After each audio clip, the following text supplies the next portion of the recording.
Fire at will.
Extract him.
Subject on board. Leave the rest to us. Vijandige scherpschutter vloer. Gelijk gereed. Oor. Er is CP, begrijp. Wees verraad. Wanneer hulle van hier nie. Uit.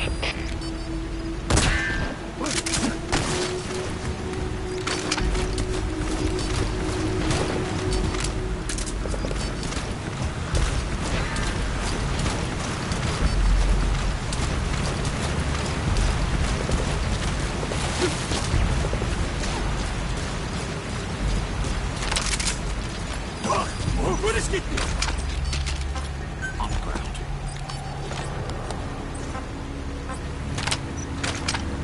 Spit it out. Where are the others?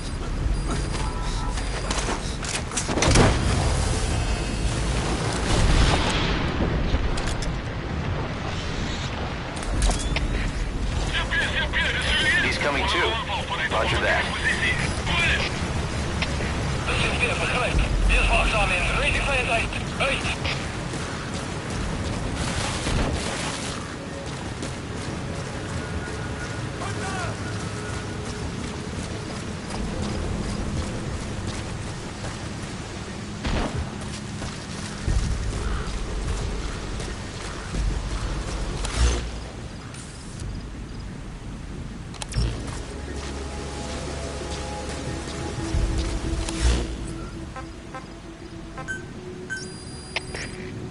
Dis Louis.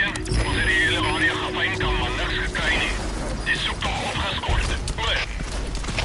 Er is CP, begryp. Bly op jou hoede. Uit.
On board.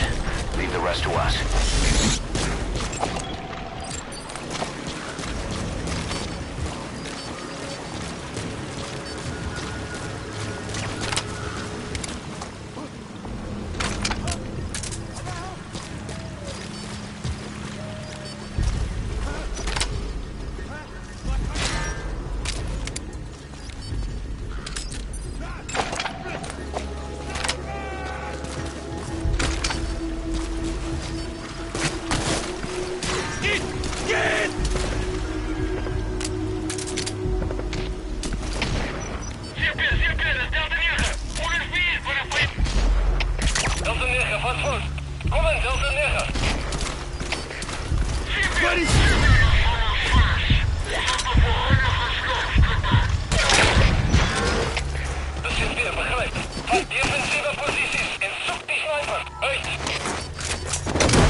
Extract him.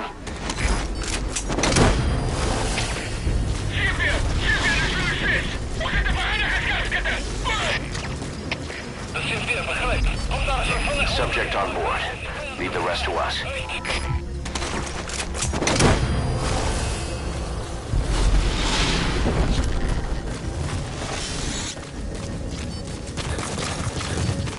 He's coming too.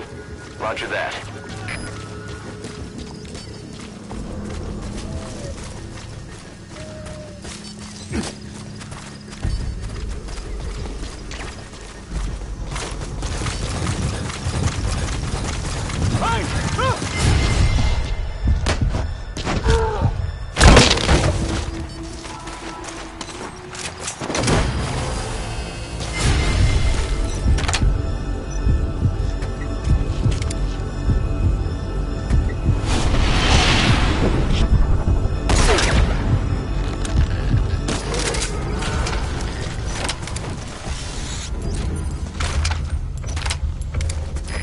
Extract him.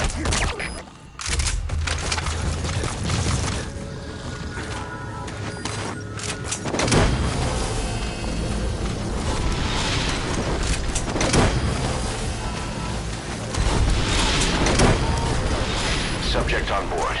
Leave the rest to us.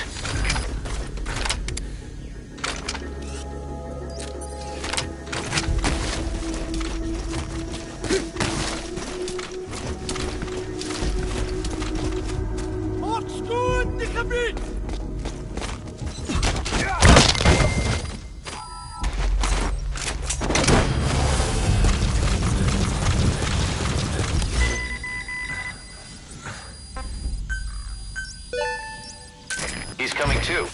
Roger that.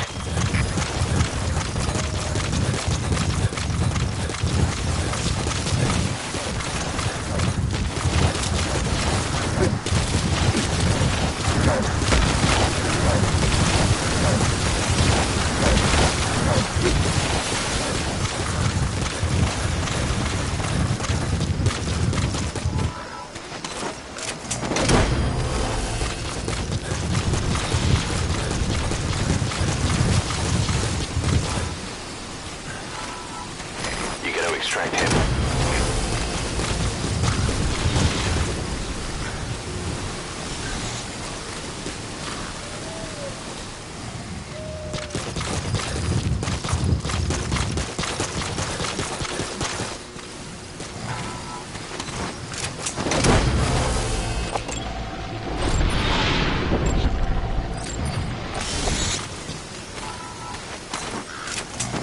He's coming too. Roger that. Don't missed it. Speak. Where are your friends?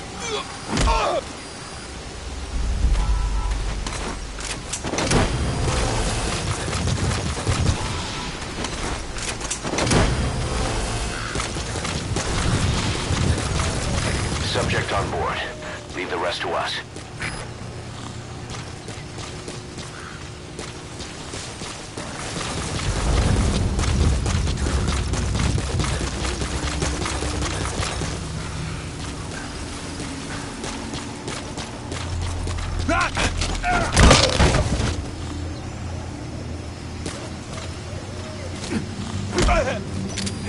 Ik wil niet, Freek niet. Spit it out. Where are the others?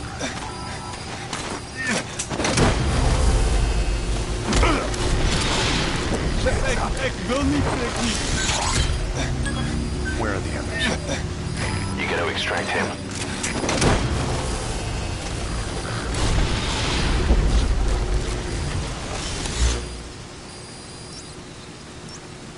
Subject on board.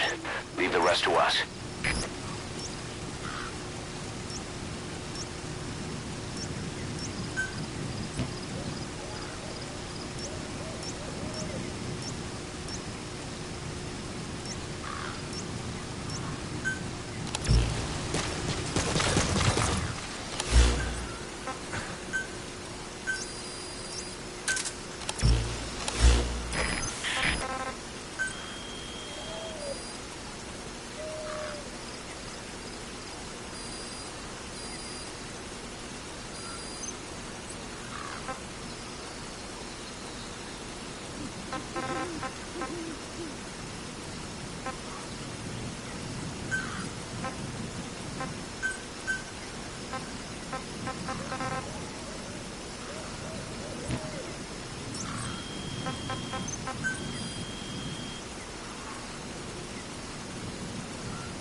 Roger.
captured it alive.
extract him.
Begin cover fire. Это зона 7. Замечен взрыв. Ущерб неизвестен. Прием. Это КП. Понял. Всем подразделениям. У нас могут быть нарушители. Конец связи.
Too. Roger that.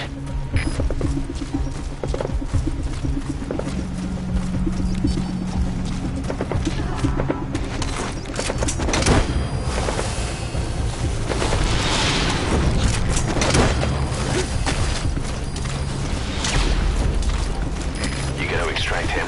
КП, это БД-4. Мы потеряли вражеского снайпера. Остаемся на чеку. Прием.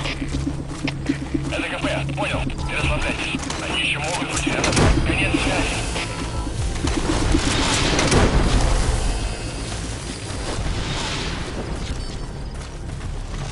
Subject on board. Leave the rest to us.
Запали.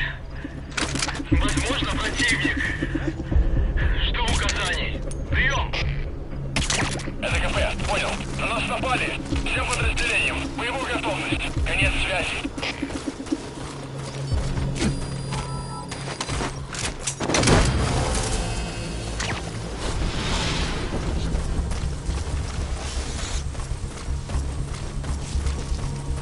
He's coming too.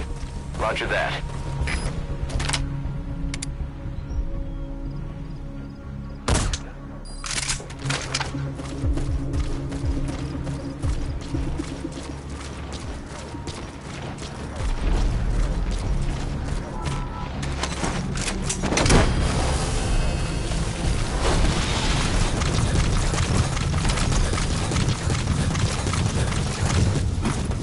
Subject on board.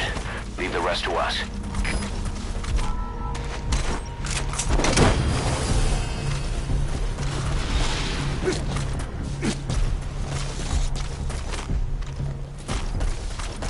He's coming too. Roger that.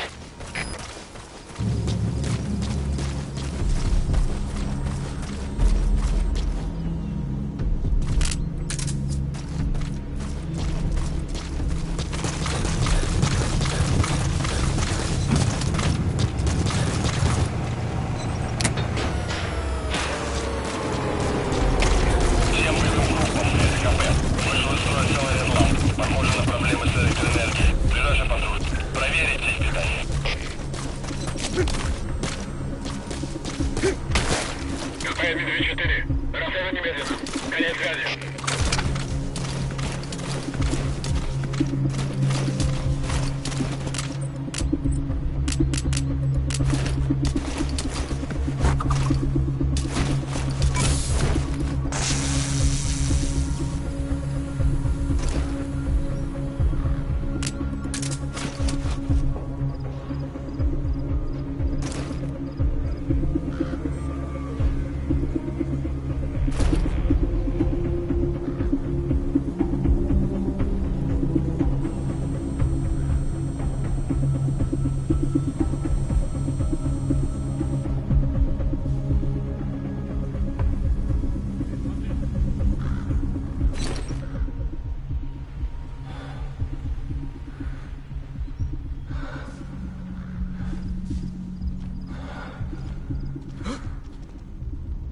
Замри!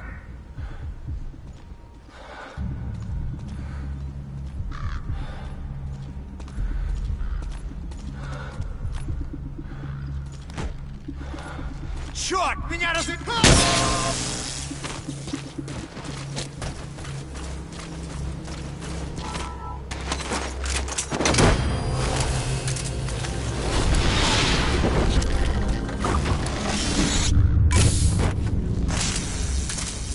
Subject on board.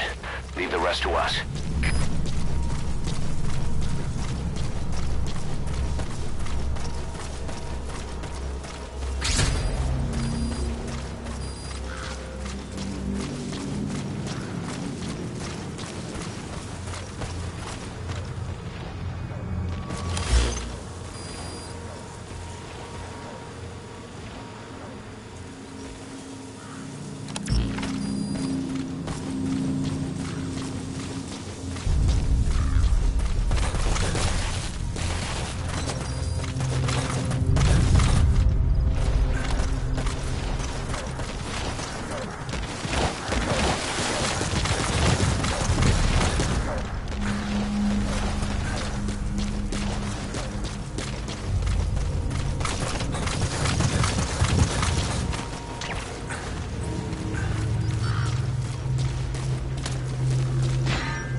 Будьте готовы, контакт с врагом. Конец связи!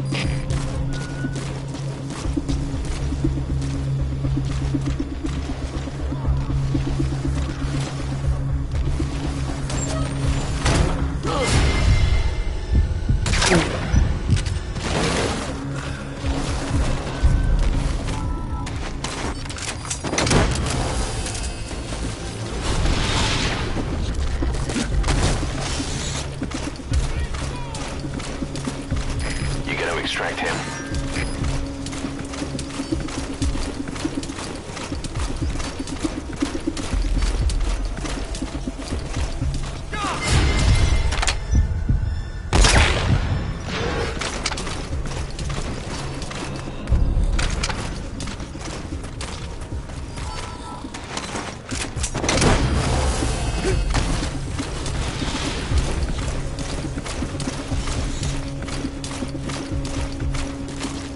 Subject on board.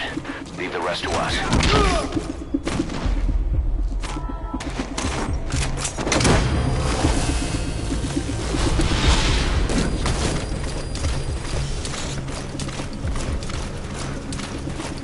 He's coming too. Roger that.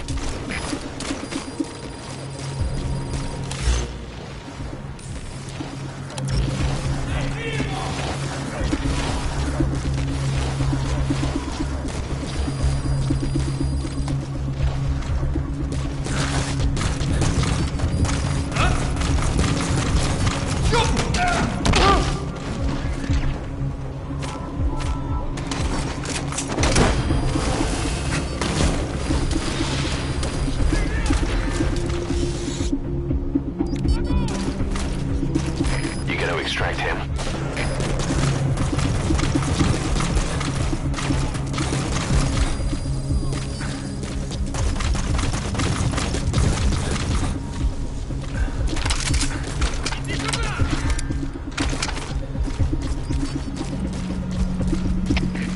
Капец, СВ-10! Мы потеряли вражеского снайпера. Остаемся на чеку. Прием! Это КП, понял. Оставайтесь на чеку. Конец связи.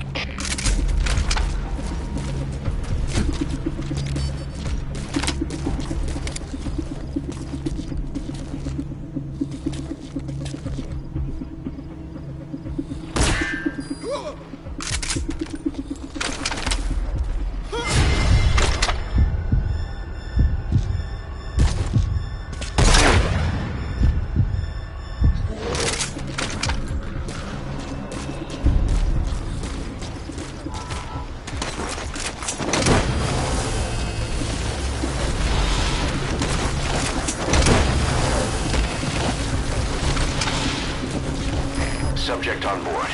Leave the rest to us.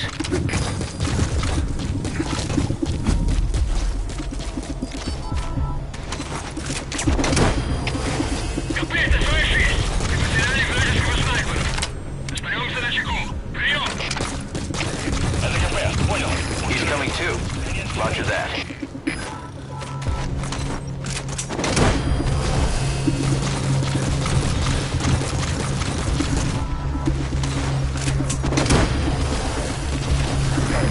Extract him.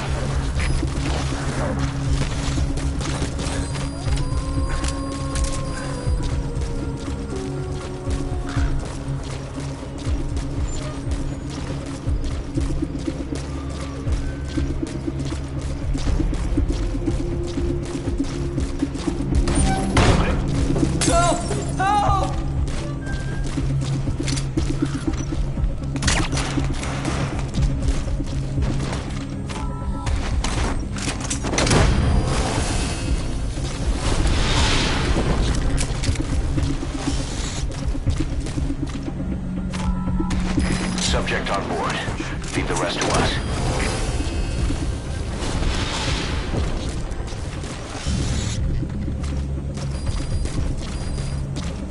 Okay, subject is in.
Какого?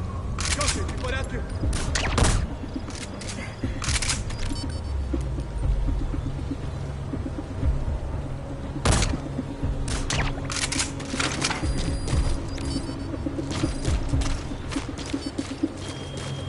Эй, ты в порядке?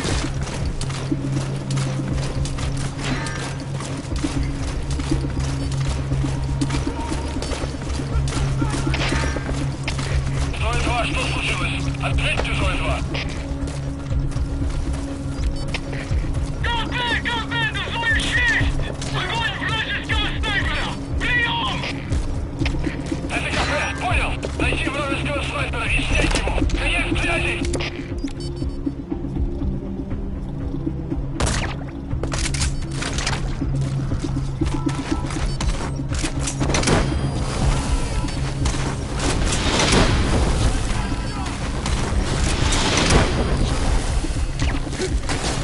He's coming too. Roger that. Не дайте ему уйти!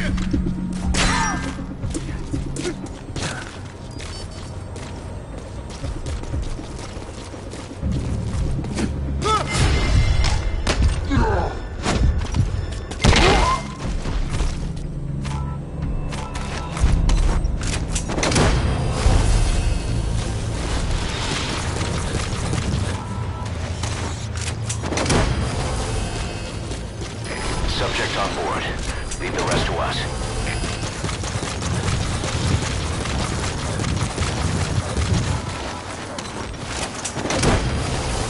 He's coming too. Roger that.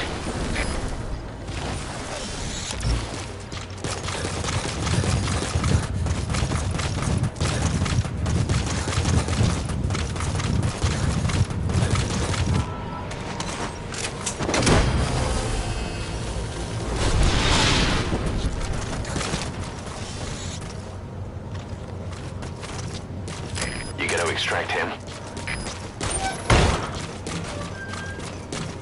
You! Please!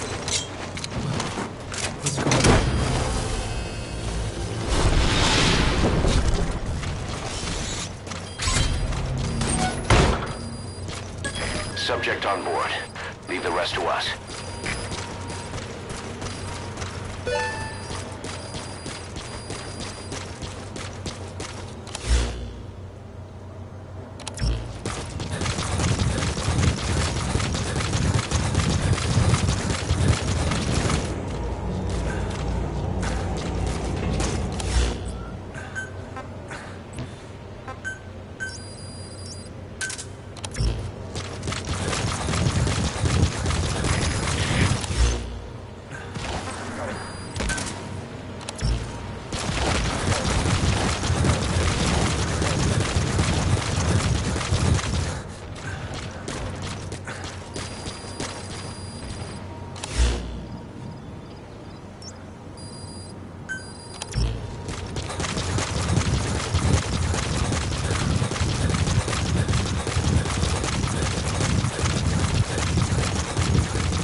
Subject on board.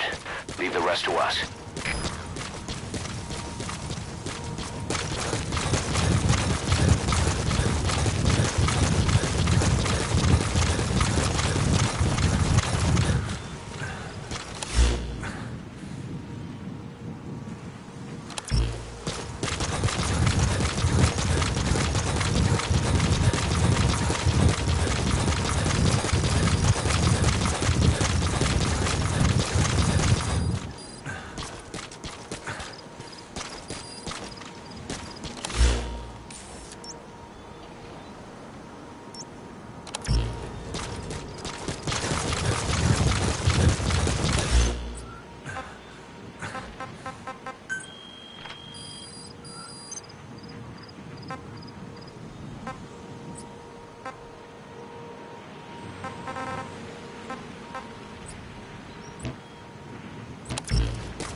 Roger.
Arriving shortly at LZ.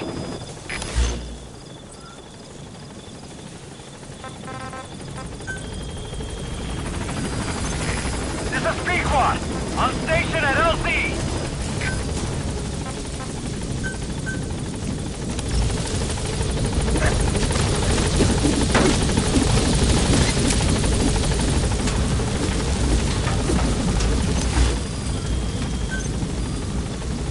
Gaining altitude.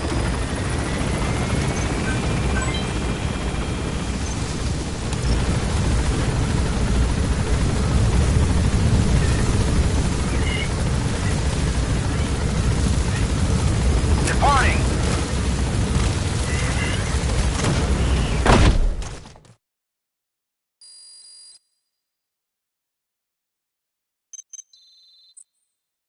Good. You captured it alive.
Find and extract the missing CIA agent. The target was laying low with the friendly Mujahideen during the vocal cord parasites incident. The Mav headed back to OKB-0 after the Soviets recaptured it. Check the target's VI on your iDroid.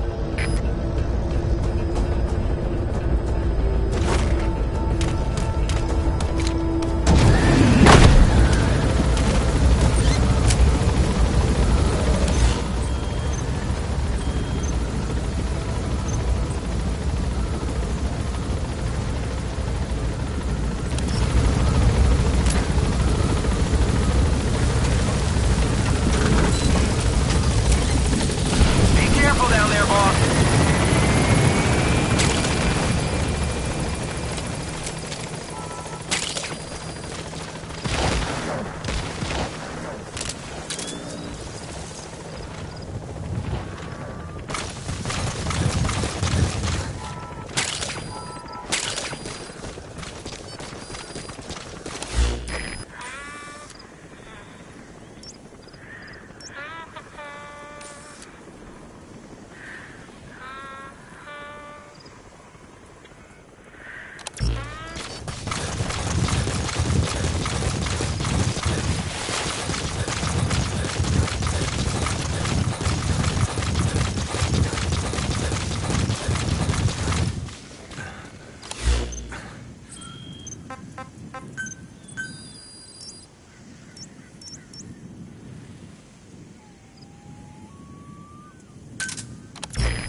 subject on board. Leave the rest to us. КП это зона 4. Объект обнаружен. Координаты 03-850-12-750. Перешите транспорт. Прием. We know where to find the target. Check your iDroid. Отправляем группу. Оставайтесь там до ее прибытия. Конец связи.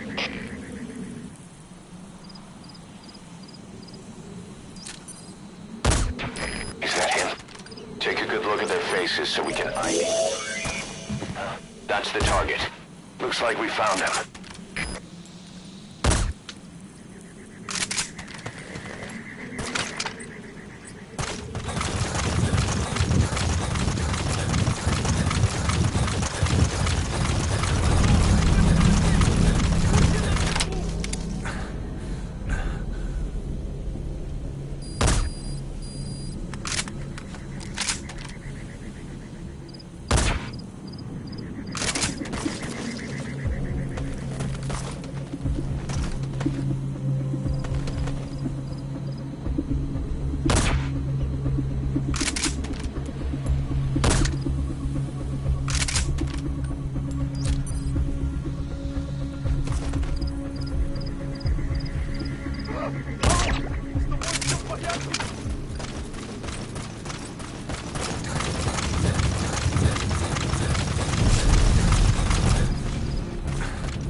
Нет, не делай этого!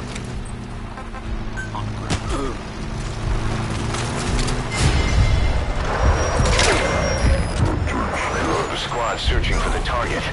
Now you just need to extract him.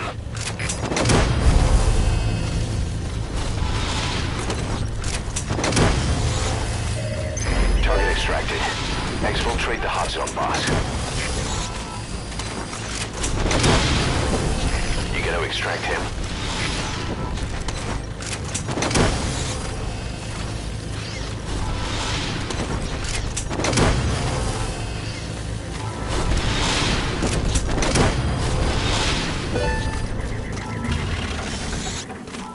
Subject on board. Leave the rest to us.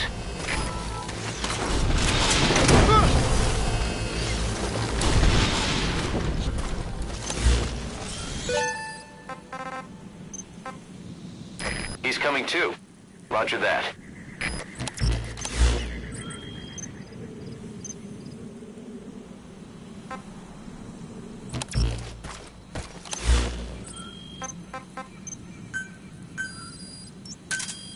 Roger.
This is B-Quad.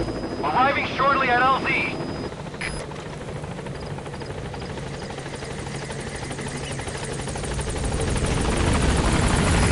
This is B-Quad. On station at LZ.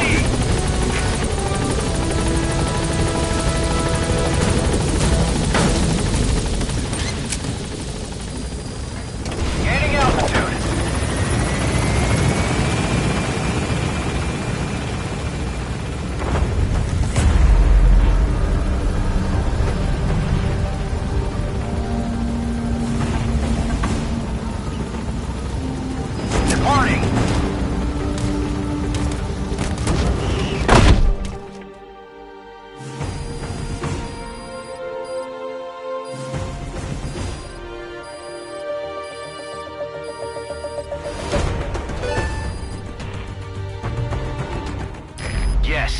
Mission complete. Boss, that was exceptional.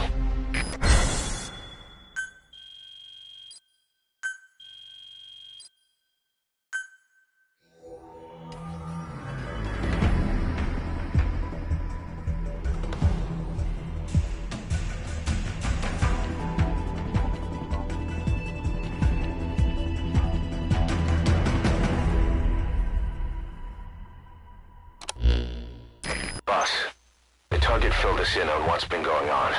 He betrayed the Soviets, passing information to Langley, but got scared after learning XOF used the vocal cord parasites. Then came feelings of guilt that his leaks sent comrades to their deaths, and fear that America might deploy such a weapon itself. But in reality, XOF and Langley don't have a collaborative relationship, and Skullface was not working for America. Still, I can't blame the man for being afraid. After laying low with the Mujahideen, he tried to cut his ties with the US and return to the Soviet military. But along the way, someone came after him, and he was forced back into hiding. Could have been remnants of XOF looking to silence him. And you know the rest. He doesn't seem to know much about the parasites, but nevertheless, it'd be too dangerous to hand him over to Langley or the Soviets. We'll keep him here as originally planned.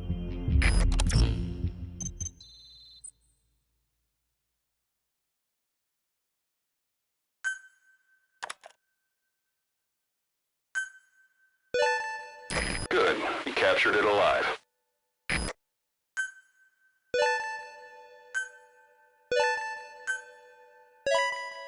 It's a pretty rare animal you caught.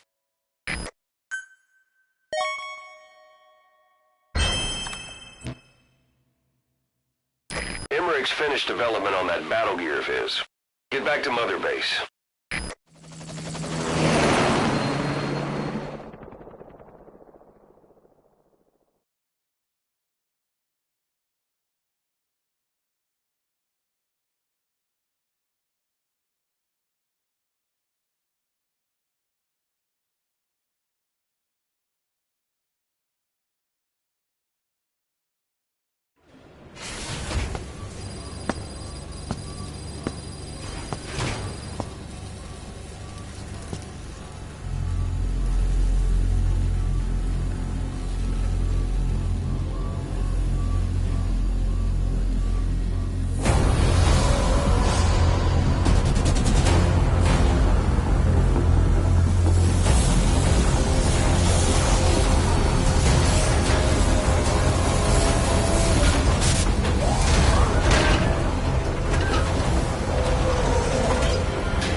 Battle gear is an armored weapon developed to take on hostile bipedal weapon systems. But unlike the Soviet-funded Walker gear, the battle gear still hasn't been properly field tested. I'd like to assign a combat unit to take it on dispatch missions, so that we can evaluate its capabilities and reliability. Assuming you've got no objections, give the order to dispatch the unit from your iDroid.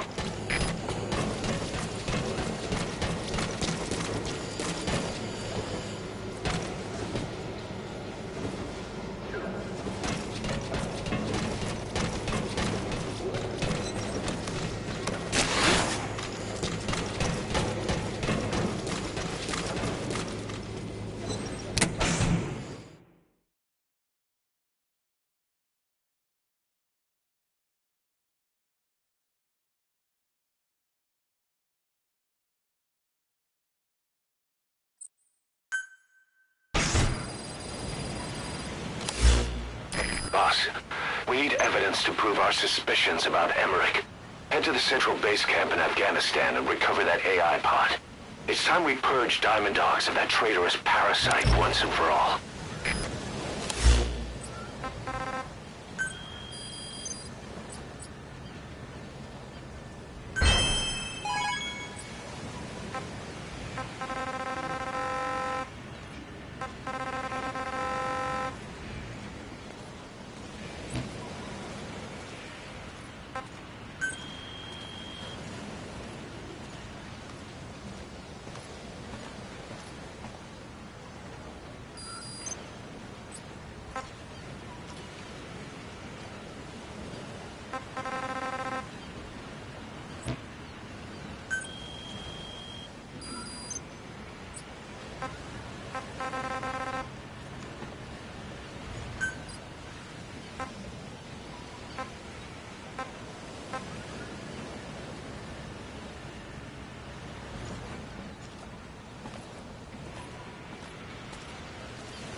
Roger. Welcome back, boss. This is B-Quad. Arriving shortly at LZ.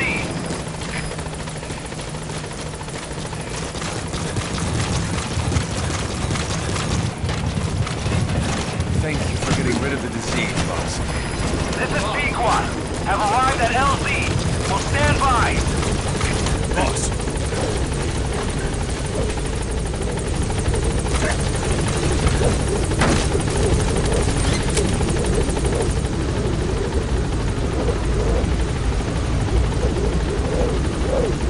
Gaining altitude.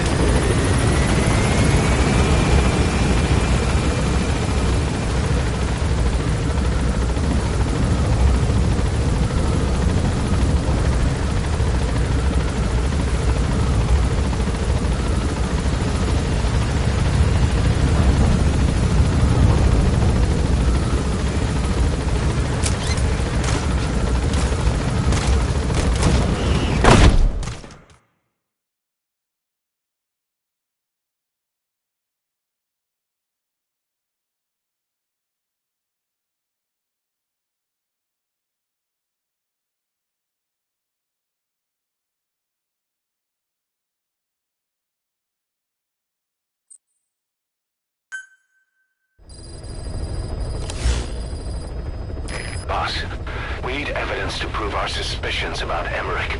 Head to the central base camp in Afghanistan and recover that AI pod. It's time we purge Diamond Dogs of that traitorous parasite once and for all.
Disable the Soviets' reinforcement system by putting a hole in their base-to-base comms network.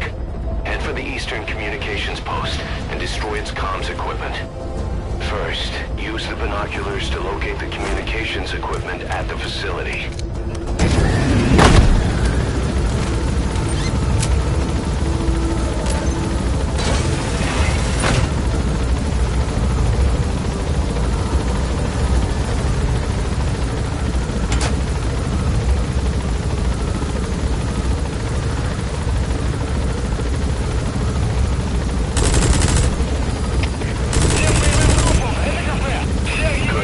That's the first one. Destroy the remaining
That right there is why you're the best, boss.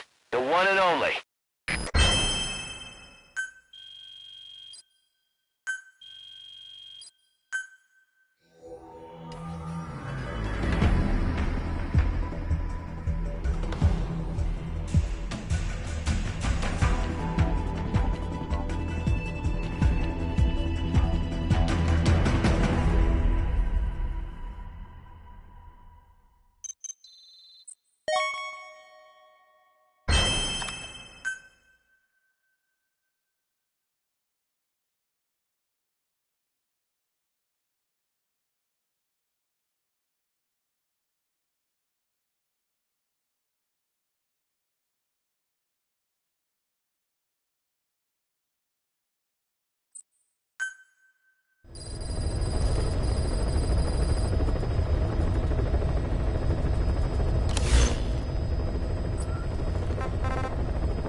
You mentioned that the man on fire was crushed under Sahelanthropus in its hangar. Yeah. He was caught under the wheels of its transport platform. But his body wasn't found. What? We searched the area the moment we arrived, but there was no trace of him. I wasn't hallucinating. I know. I trust you on that. That means someone must have taken the body. But when I got there, everything was still as it was. Even Skullface hadn't been touched. I can't see a reason to sneak into a place like that and drag out the biggest, heaviest guy there. What are you getting at? The only option left is... he got up and walked away. That platform ran him over. Just ran him over. You're saying that's not enough? I don't want to believe it, but maybe not. He shrugs off bullets, even rocket strikes. There's no reason to think that would finish him.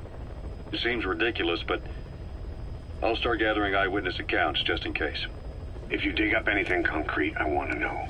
You'll be the first, if I dig anything up. But I hope to hell I don't. No kidding.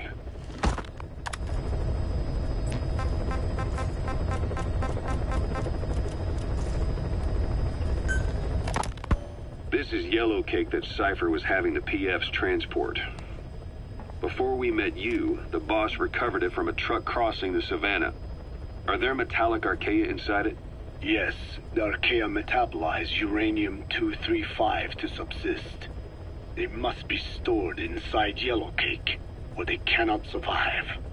So those biological traces we took for impurities were actually the real cargo? Of course they are deactivated, so they do not trigger a sudden enrichment.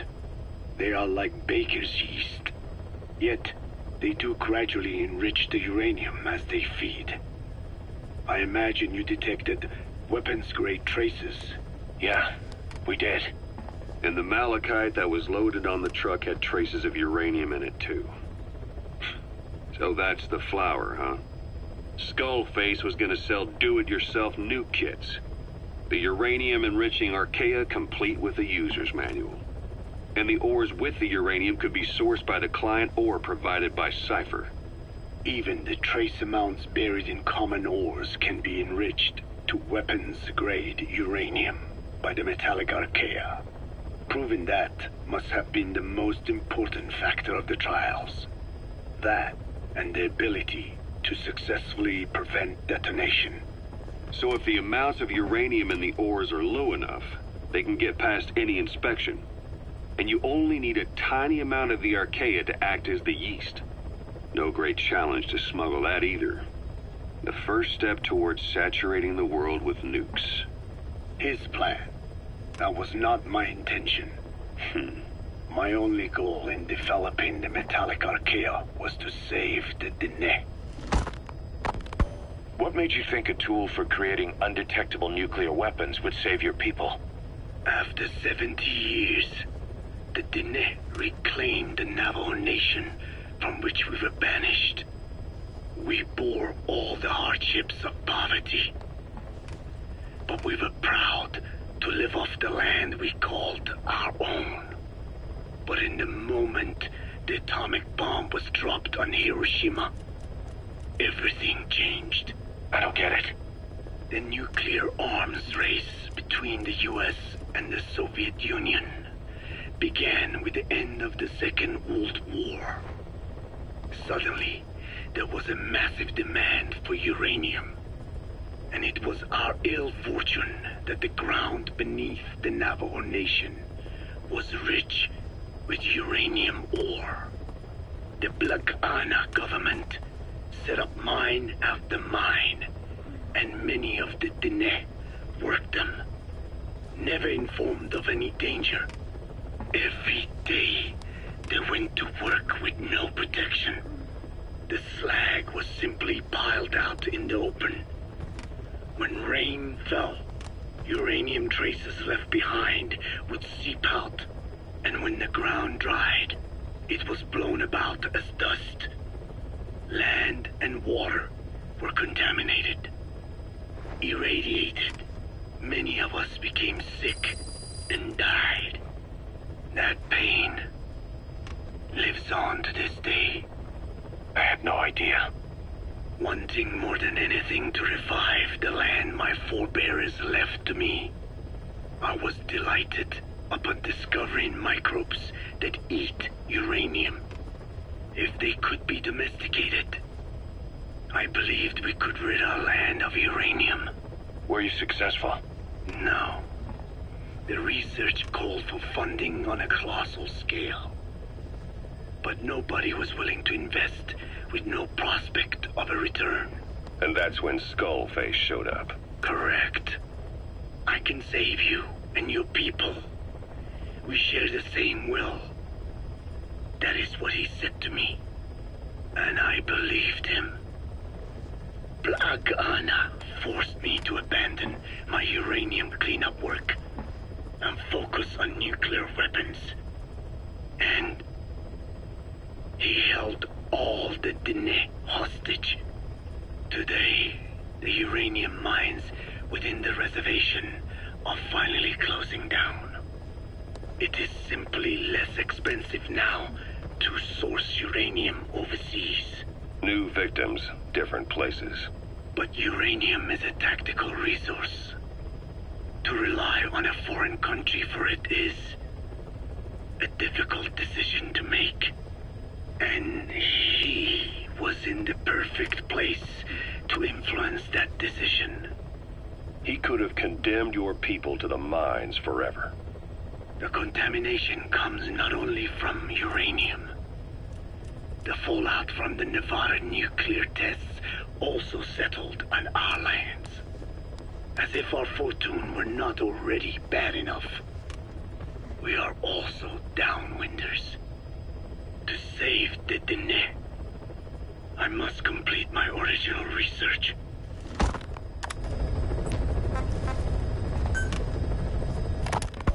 The one that covers. The parasite that lives on the surface of the skull's bodies is what gives them their power. Similar to my children who live in my skin. I modified the parasites I isolated from the body of that old man, differentiating them with various abilities. One that can blend perfectly into its surroundings by exposing the pigments in its cells at will. Another that, by harboring multiple species of metallic archaea, can oxidize and reduce metal. Isolating the one that covers and transplanting it into an artificial medium should provide the same abilities as the skulls, but they can only subsist within a human body. Once transplanted into the medium, they will eventually die. Another thing, the weakness of the one that covers is desiccation. Their surface moisture loss is greater than ours. The reason they give off mist is to alleviate this by releasing the salts inside them as microparticles. Water vapor condenses around them, appearing as mist. But this dries out the atmosphere until they cannot even produce mist. And once their supply of water from the host runs out, the parasites are in danger. They, along with their host, enter a form of suspended animation. However, a similar effect occurs if they come into contact with a large amount of water. Rain, for instance, the one that covers will temporarily abandon other processes in its eagerness to absorb the water. Pitijolone. Make the weather your ally.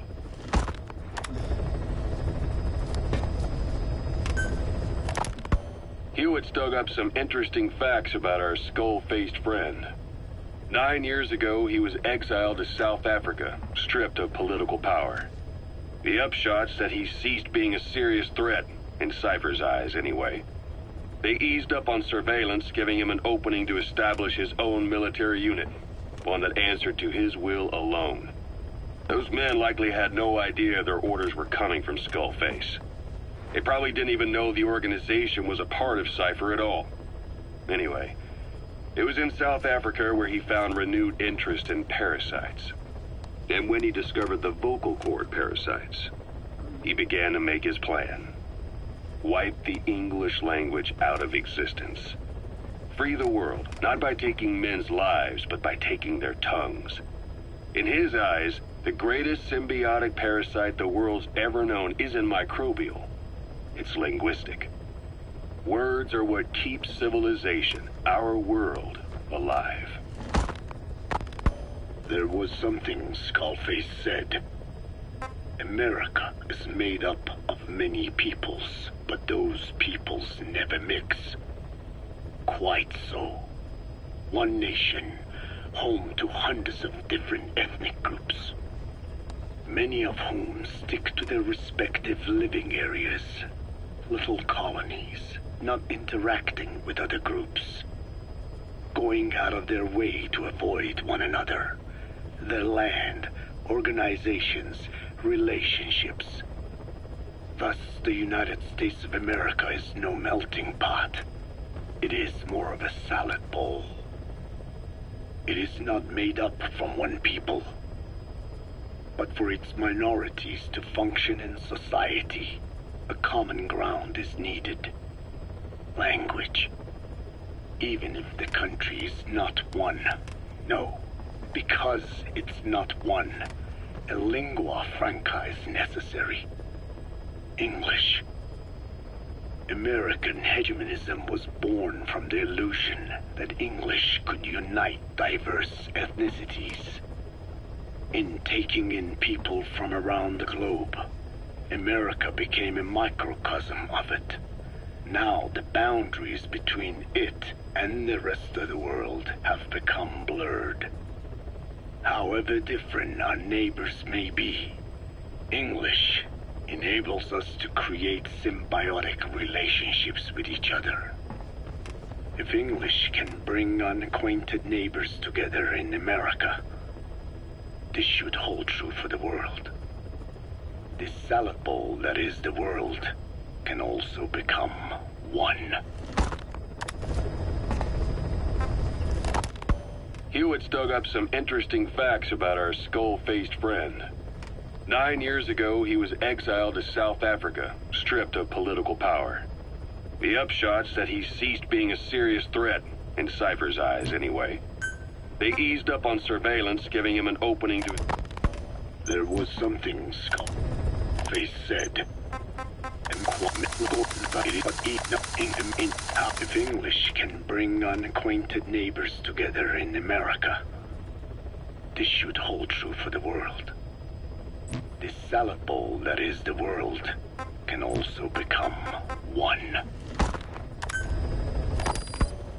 I have spoken enough. Your men can take it from here. Will you permit me to rest? Have something to eat? indeed. I can subsist without food. But there is more to the act of eating than nourishment. We receive nature's blessings, and we affirm our part in it. And in doing so, we express our gratitude. Sorry, it's, hearing you say you don't need to eat and that you're part of nature in the same breath.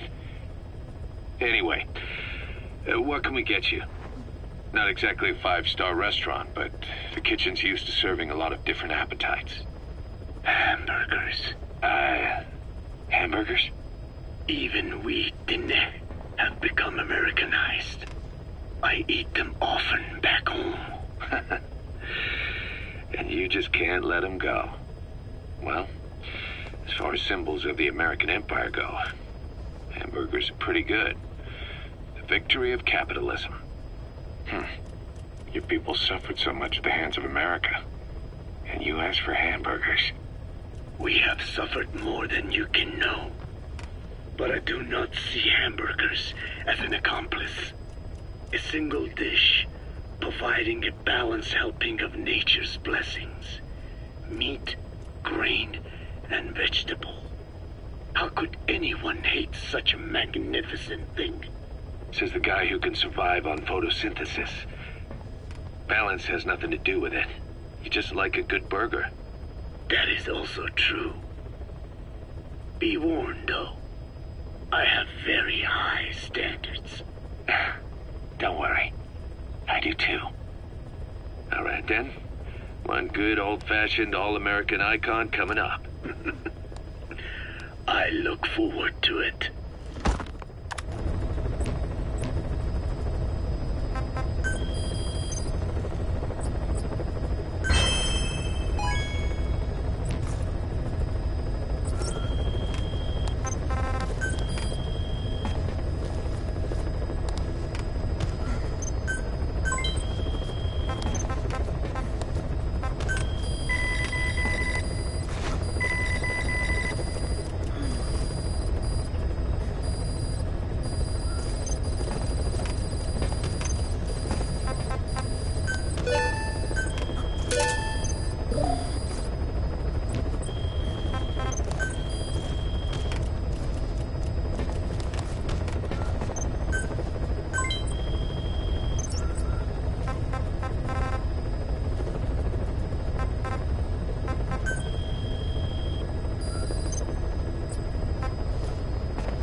Cover me!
Subject on board.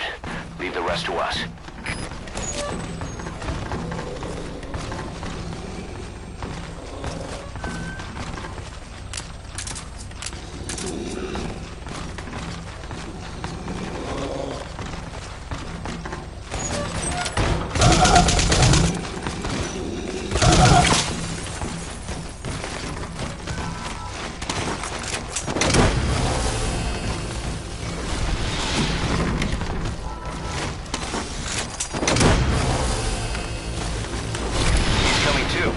Roger that.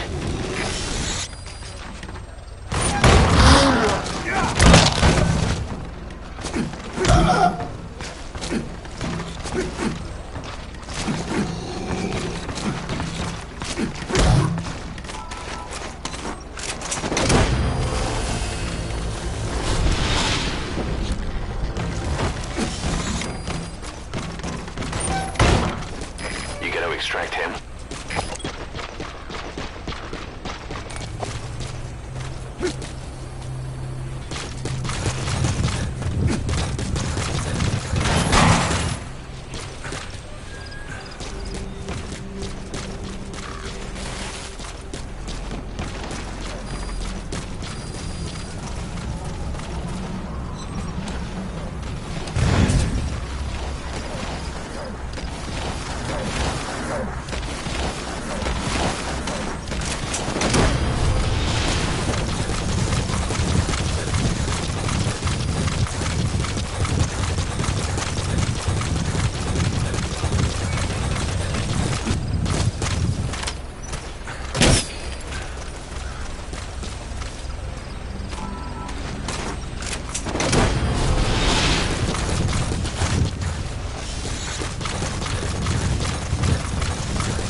subject on board. Leave the rest to us.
Roger that.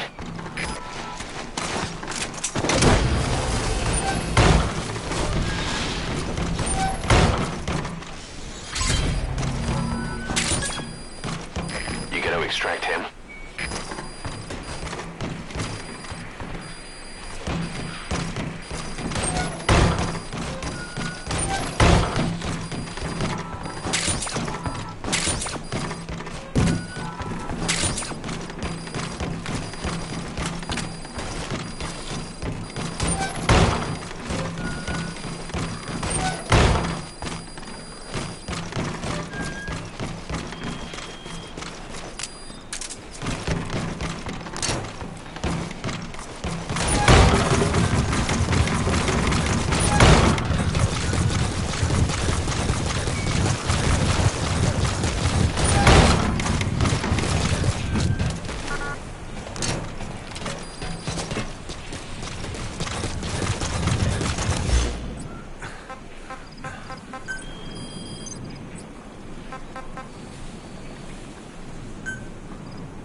good!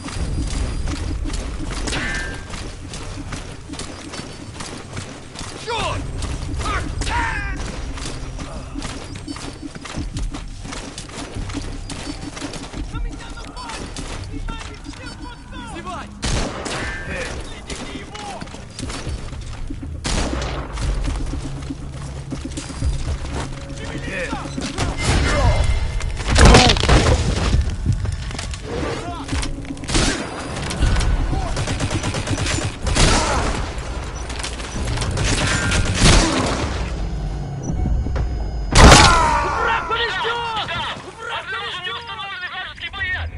Hey, quit kidding around.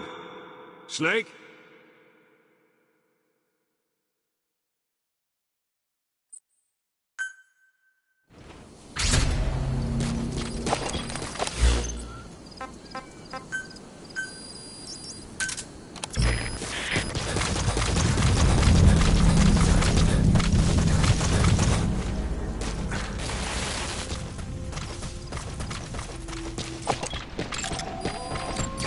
That's the target.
Fire at will!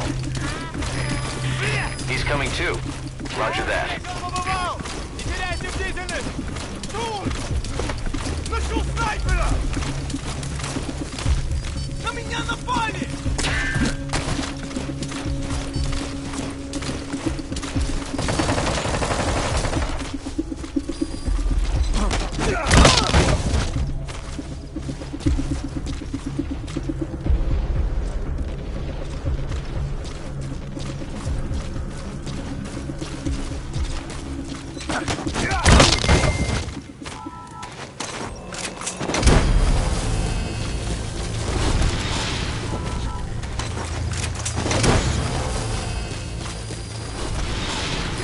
Subject on board.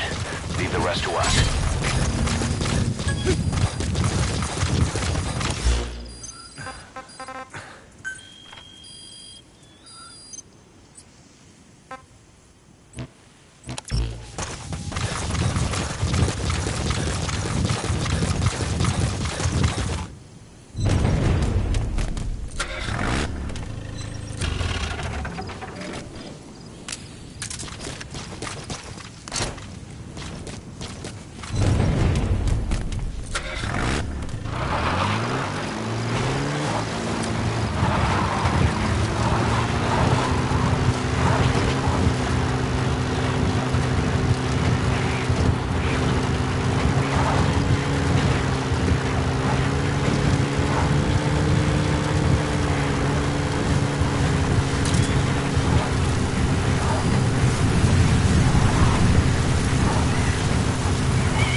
distract him.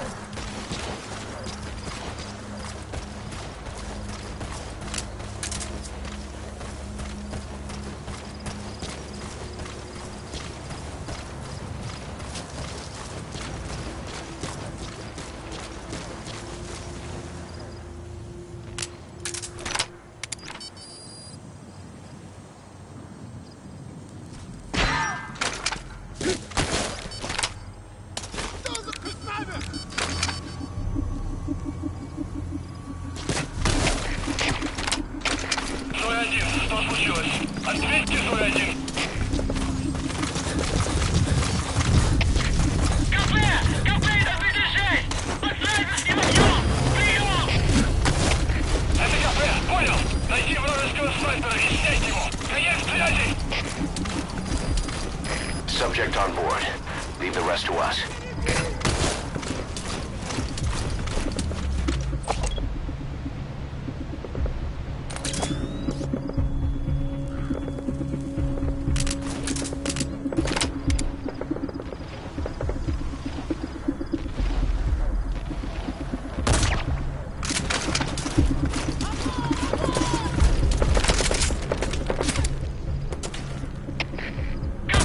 КП, это приближай! Под снайперским огнем!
Talk. Where are your friends? Lie down.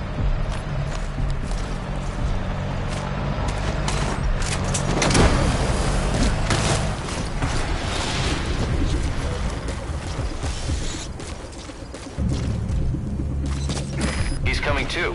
Roger that.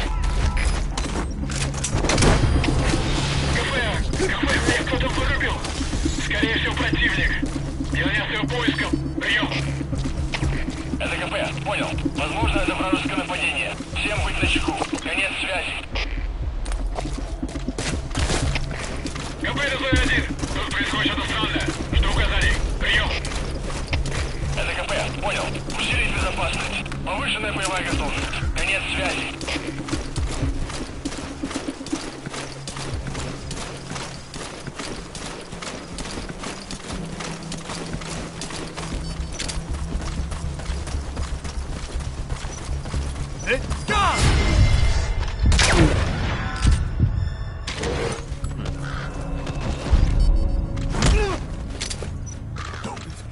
Подожди, не стреляй. Speak. Where are your friends?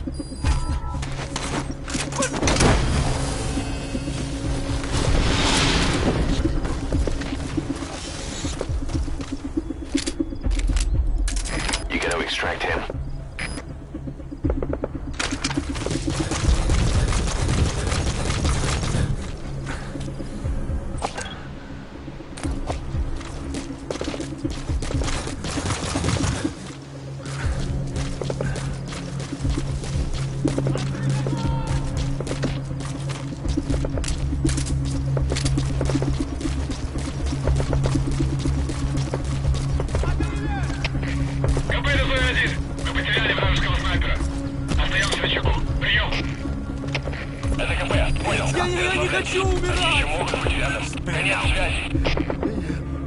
Where are the others?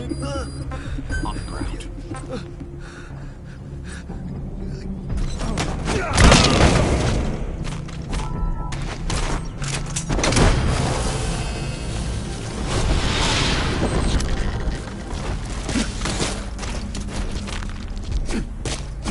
He's coming too. Roger that.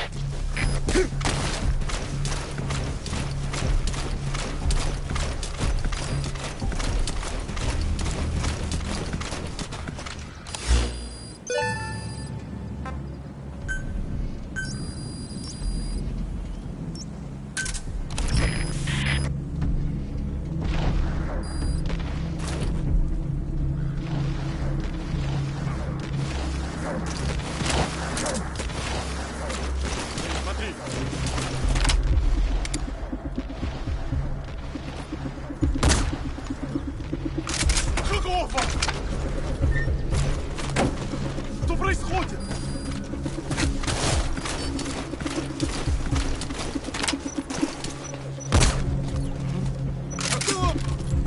Эй, ты в порядке?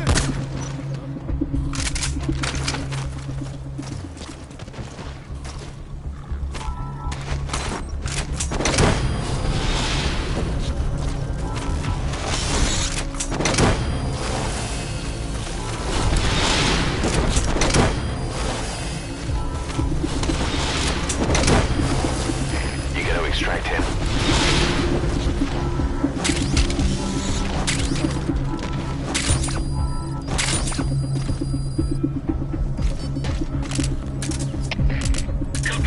КП, на меня кто-то напал. Скорее всего, на базу лазутчик. Жду указания. Прием. Это КП, понял. Всем единицам. Будьте бдительны и найдите нарушителей. Конец связи.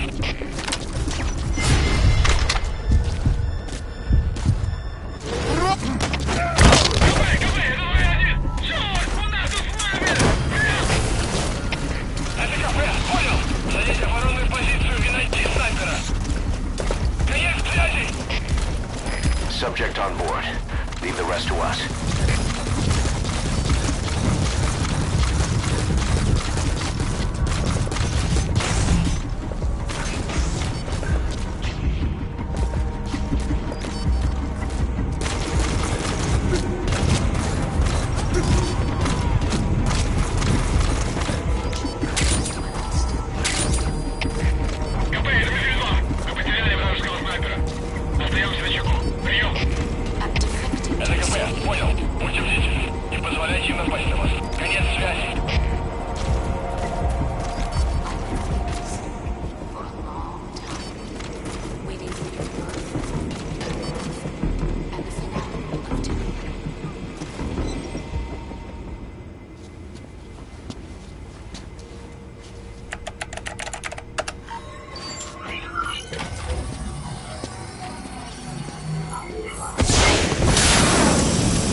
confirmed.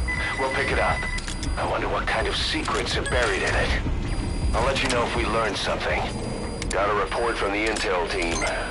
Remember how the man on fire was crushed by Sahelanthropus? Well, the Soviets recovered his body. Could he really be dead? Boss, head for Yaha Obu's supply outpost and secure the man on fire's body. If Skullface was right, and a thirst for revenge can turn a man into a demon and keep the dead alive, then this man on fire who's been coming after us ever since you woke up, well, that just might be what's left of our old friend Volgin.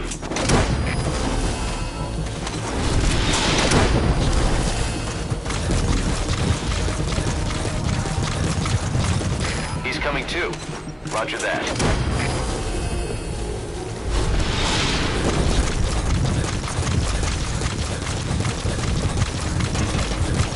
You gonna extract him?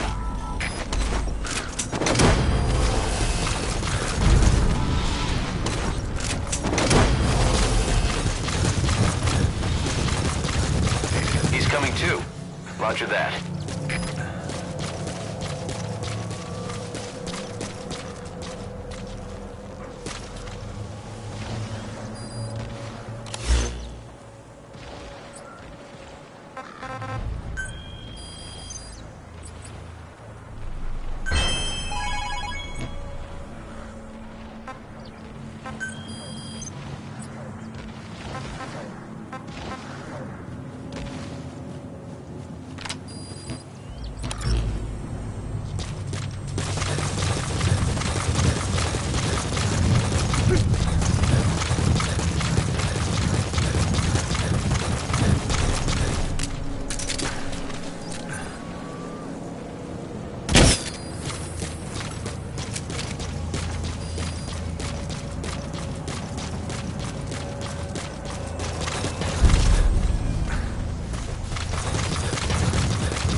Subject on board. Leave the rest to us.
Subject on board. Leave the rest to us.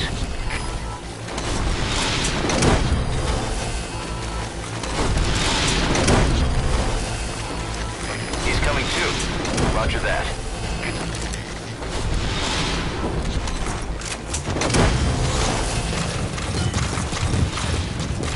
You gotta extract him.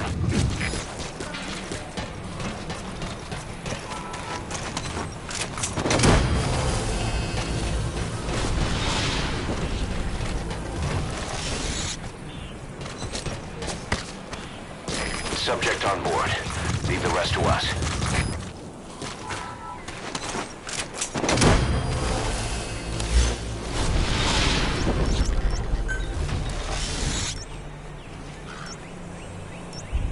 He's coming too. Roger that.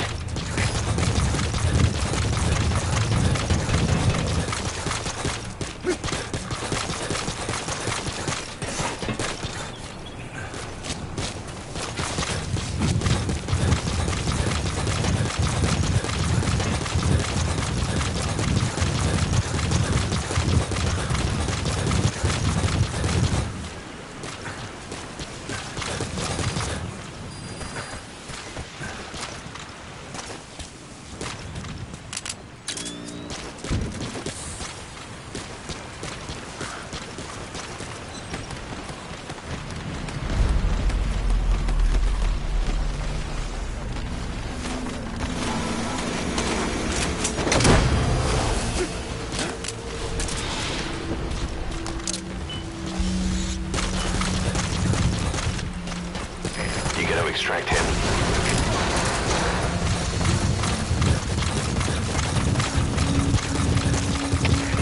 Капец, СОС-7! Размещенное здание! Возможно, вражеский агент! Прием! Это КП, понял. Немедленно проверить здание оперативную сводку. Конец связи.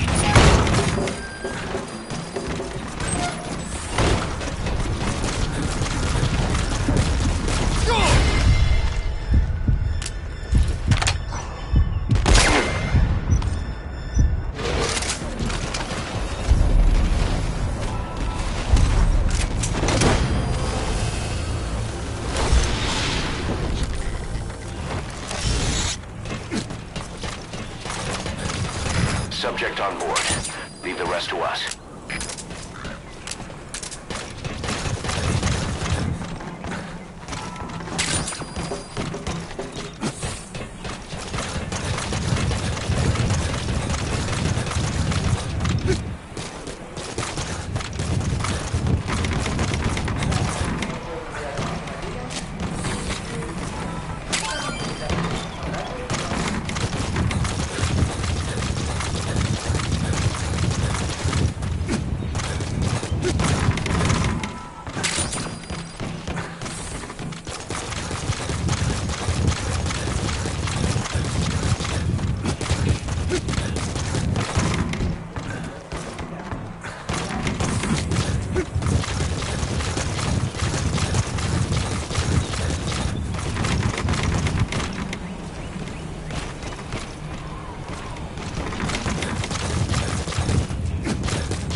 captured it alive.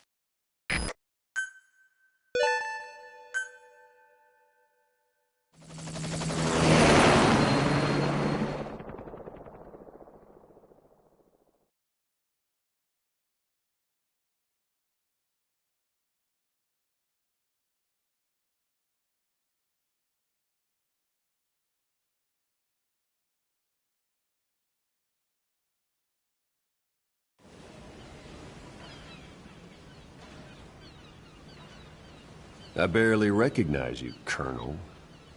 Skullface used your thirst for revenge against Big Boss, did he?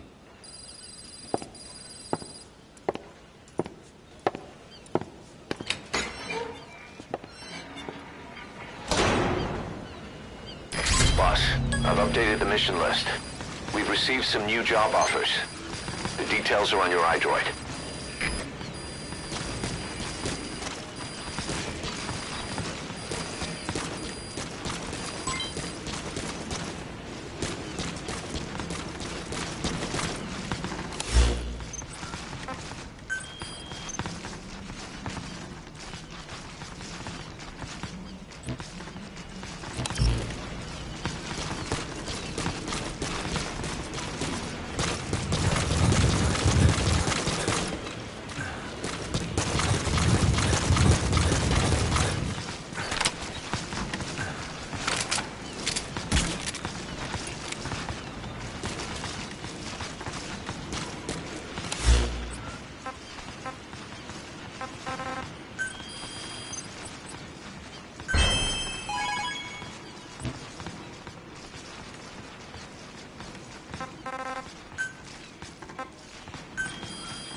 Roger.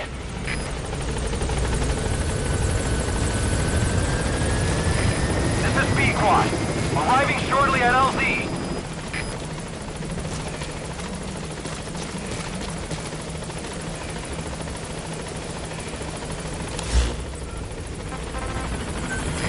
This is B-Quad. On station at LZ.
Volgin, the GRU colonel, was burned alive with a Shagohod during Operation Snake Eater 20 years ago.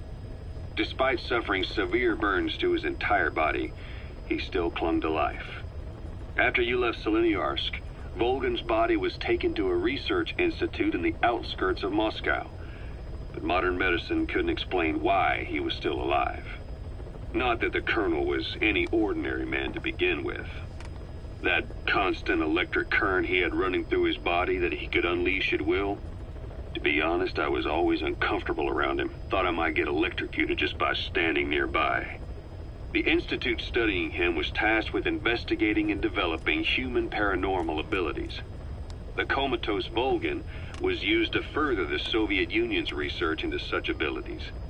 But not long ago, the facility burned to the ground, and Volgin's body was never found among the rubble, even though the fire started in the room where they were keeping him. This occurred at around the same time you woke up.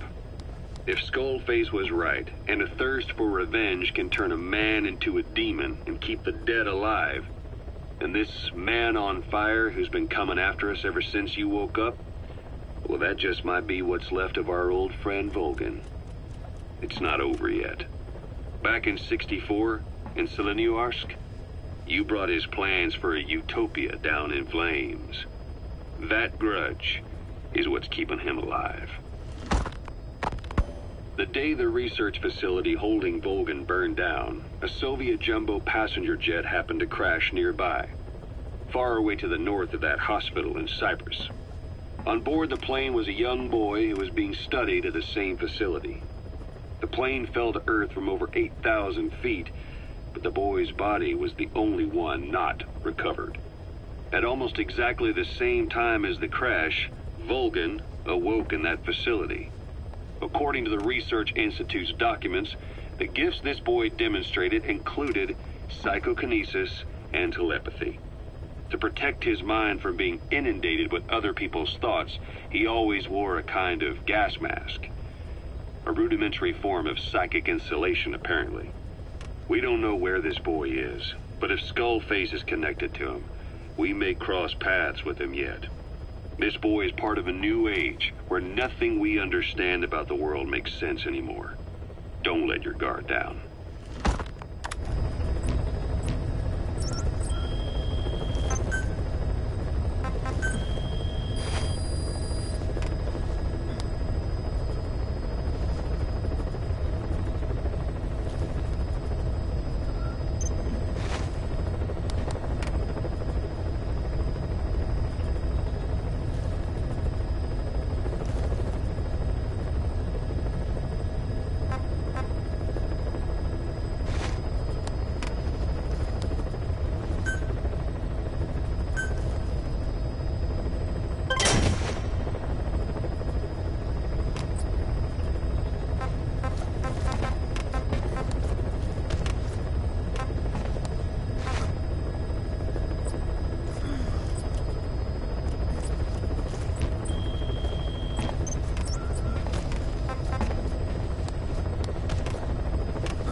There's something I've been wondering. Why are you called Code Talker? During World War II, the U.S. military used the languages of different tribes, including the Navajo, as codes, right? I know the term Code Talker was used to mean people sent to the battlefield to speak in those codes. Were you one of them? Our mother tongue was indeed used for war. But I did not go. I was already over the conscription age. However, I was made to help craft the codes that were spoken. So in a wider sense, you could call me a code talker for that. Navajo is a complex language, and virtually no one outside the U.S. speaks it. They must have thought it was the perfect language to use as a code. Yeah, in the end, the Japanese never cracked it. The cipher is king in information warfare. Of course, they didn't simply speak in Navajo. They created substitutions for words according to a code book, and then translated those into our language. Young Diné was sent to the front lines of the Pacific Theater as code talkers. To fight is an honor for the Diné. They were the pride of our people. But I cannot say this history brings me joy. Words are alive. When they are spoken, life is breathed into them. They become a part of the listener. Our words were transformed into lifeless ciphers and used for war. This, after the Black Ana spent generations suppressing the language. Yeah, I'm sorry. So I guess we shouldn't be calling you Code Talker, huh? No, I do not mind. The reason Skullface called me Code Talker was because I also am responsible for coding language into the vocal cord parasites. I am the same as those young warriors, used for a cipher's sake. I must never forget that. The name, Code Talker, is a lesson carved into my being. You said Skullface ordered you to weaponize the vocal cord parasites. But you also said he wasn't the reason. And he wasn't. I was seduced by the parasites. That is a fact. How? You mean from your curiosity as a scientist? That I cannot deny. But there is more to it. The story goes back to the 19th century, to my earliest memory. One day, a man from the government visited our Hogan, our home. I cried as he yanked me from my mother's arms and took me away to an Indian boarding school. From that day forward, I became George. This was the name my teacher gave me.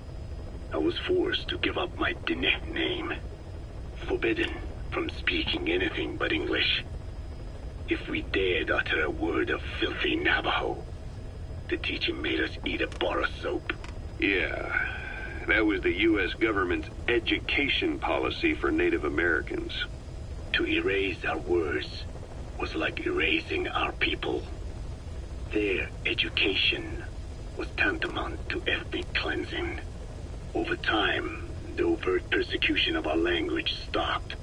But to this day, it continues to be eaten away by the lingua franca, that is English. Many of the Diné outside the reservations can speak nothing else. And it isn't just our language. Across the world, minority languages are being destroyed by dominant languages. Many are on the verge of extinction. Enter the vocal cord parasites. Yes. I began thinking that minority languages needed some sort of deterrent against dominant languages. In order that their peoples and cultures would survive. It was then that I came across literature at the Foundation claiming that man acquired language thanks to a type of parasite, one that distinguishes between languages as a precursor to reproduction. If I could just resurrect it, make it more pathogenic, I would have my deterrent against English. But I failed to hide that aim from Skullface. He noticed. Yes, I wanted to retaliate against the English language, though never did I intend to actually use it as he planned. You know how the story ends. I was forced to study how to make the parasites compatible with all the world's languages. All but English. However, he in fact secretly isolated an English strain. I will not be held prisoner by the man's phantom. The English strain must not be allowed to exist either.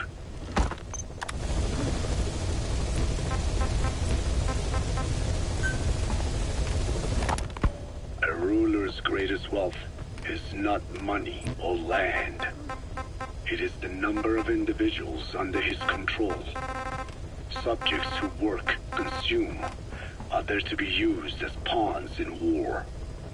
For a capitalist ruler, his people's power becomes his power. You are the same. For subjects who work, consume, are there to be used as pawns in war. For a capitalist ruler, his people's power becomes his power. You are the same. With your diamond dogs, you spin it with your speeches. But what you're doing is bringing as much talent as you can into your little domain. Every person another feather in your cap. Yes, since ancient times, every civilization's ruler has had the same idea. When people unite under one will, they become stronger than the sum of their parts. And the one will is the ruler's will. And what do rulers use to bring people together? Language. In the Old Testament, it is written that only one language was spoken in Eden. A shared tongue that united all of humanity. Mankind eventually grew aware of its power and harnessed that strength to build a tower to the heavens. The mighty Tower of Babel. This angered God, who splintered the language of man, and the tower was never completed. Languages emerged, and the earth was divided as men went their separate ways. Every age is the same. A ruler's first order of business, after conquering new land, is to force his tongue on its people. Ancient Rome, Napoleon, and now Zero. English is wreaking havoc around the world right now. The British Empire tilled the land with war as its hoe, then began planting the seed that is English. Eventually, American capitalism became the new instrument. To play its game of wealth, you only had to abide by one rule: English. By exploiting people's desires, English has become a leash that people gladly wear around their necks, it would seem. So what were they doing at Nzoia Badia, Baloo? That facility with all the people laid out in rows? The abandoned factory Shabani was held in. It is precisely as you guessed. Black Anna was coding languages into the vocal cord parasites. They infected the subjects with the parasites, then made an incision in the throat to expose the vocal cords. That allowed them to play recordings of a desired language directly to the parasites. And the parasites learned the languages that way. That's some teaching method. I just don't get how a bunch of bugs had the brain power for it. They don't. Do not judge them by human standards. They do not learn as a function of intellect. Then how do they do it? What language the parasites react to is coded into their genes. You could expose the Japanese strain to English for years, and it would never learn the language and react to it. The pronunciation, rhythm, and structure are different. But what about, say, Spanish and Portuguese? Linguistically, the two are very close. Yeah, they're both Ibero-Romance languages. Even so, Yeah. You could expose what language the parasites react to is coded. Then how do they do it? What language the parasites react to is coded into their genes. You could expose the Japanese strain to English for years, and it would never learn the language and react to it. The pronunciation, rhythm, and structure are different. But what about, say, Spanish and Portuguese?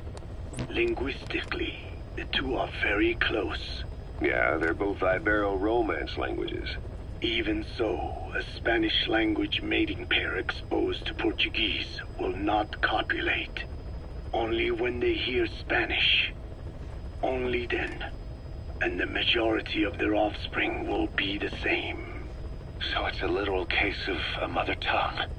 But if that's so, I don't see how the different strains can be created in the first place. Well, among the many thousands of offspring, There may be just a few that react to Portuguese. But if that's so, it's a little... And only when they... Even so... Yeah, they're both Ibero-Romance languages. Even so, a Spanish language mating pair exposed to Portuguese will not copulate. Only when they hear Spanish. Only then. And the majority of their offspring will be the same. So it's a literal case of a mother tongue. But if that's so, I don't see how the different strains can be created in the first place. Well, among the many thousands of offspring, there may be just a few that react to Portuguese. You're talking about mutations. Correct. Playing the tapes helps to identify the mutant strains.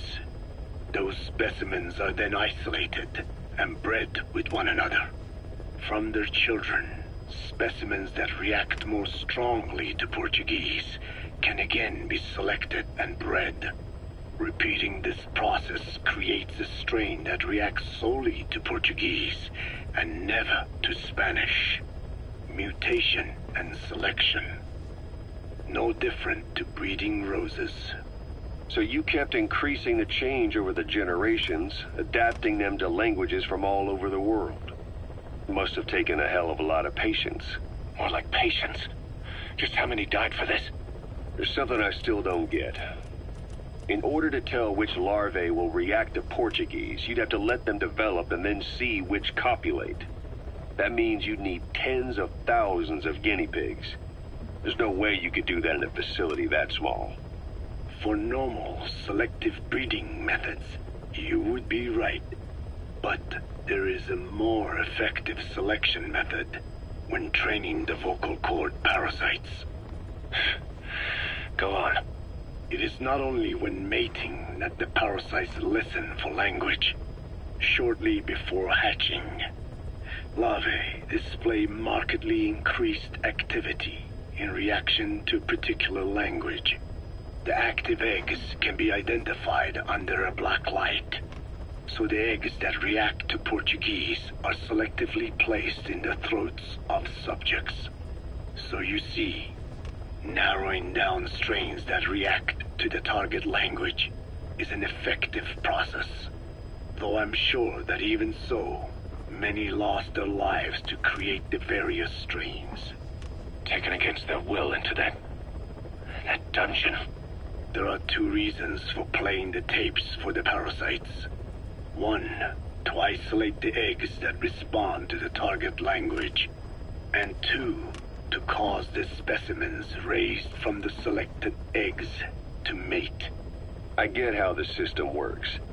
But why do they respond to language before they even hatch? It's not like they can mate from inside an egg.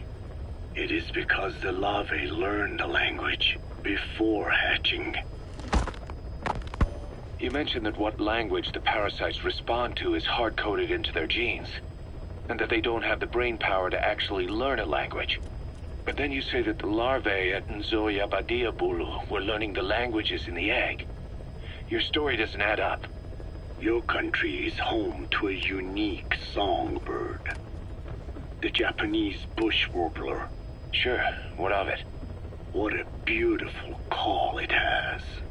But no bush warbler can sing it perfectly at the start. As chicks, they can barely chirp at all. They must learn from their parents and other adult birds. Only then can they sing properly and attract females. So naturally, there are individual differences in each bird's call. Though they start on the same footing, each bird is influenced by its teachers. And the parasites are the same? Like the birds, the parasites have a genetic predisposition towards a particular language. But while in the egg, the larvae's ears are tweaked by listening to the voice of the host. This tweaking ensures that the grown parasites will react better to the host's speech pattern. Why would they have an ability like that? Well, there are distinct regional differences within even the same language. Rare is the language that has no unique dialects. Yes, Learning the host's speech pattern before hatching attunes the larvae to whatever twist of pronunciation it will encounter. This adaptive ability is what makes them so formidable. I see. So a language requires selective breeding, but the parasites can learn dialects by themselves. Of course, having the egg-stage larvae listen to the tapes in the factory was not meant to teach them. It was more important to use that trait of theirs to identify the mutated strains. As I mentioned earlier, Is that really accurate enough to use as a weapon? You could wipe out a neighboring ethnic group by accident if their pronunciation is too close. what you say is true. In that sense, they are imperfect as ethnic cleansers. But for his purposes, they are good enough. His objective was not to exterminate any one ethnic group, but to render the world's lingua franca, English, inert